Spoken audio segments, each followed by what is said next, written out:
আজকে প্রচণ্ড ঠান্ডা ছিল সারাদিন। উইন্টারের তীব্র সূর্যের আলো মানেই কনকনে ঠান্ডা। রোদ যত বেশি, ঠান্ডাও তত বেশি। স্নো যখন পড়ে তখন ঠান্ডা কম থাকে। আজকে সারাদিন ছিল -25। উইন্ডচিল নিয়ে আরও বেশি। ঠান্ডা বেশি হলেই গাড়ির ধোঁয়া দেখা যায়। নর্মালি গাড়ির ধোঁয়া দেখা যায় না। রাস্তাঘাট খটখটে শুকনো হয়ে যায়। এই সপ্তাহ এমন ঠান্ডাই থাকবে। রাত্রে আরও ঠান্ডা বাড়বে, এক্সট্রিম ঠান্ডা। তবুও মানুষকে থেমে গেলে চলবে না। সব কিছুই যথানিয়মে চলছে। কানাডার মন্ট্রিয়ালে উইন্টারের গল্পটা এমনই, পুরোই অন্যরকম।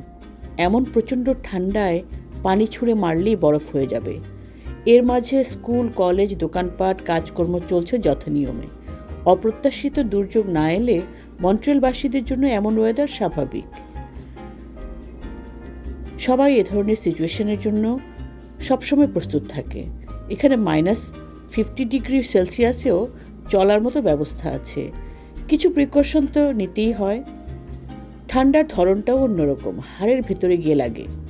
অথচ দেখতে চমৎকার, একেবারে পিকচার পারফেক্ট। নীল আকাশ, নিচে সাদা স্নো, সূর্যের আলো পড়ে ঝকঝক করছে।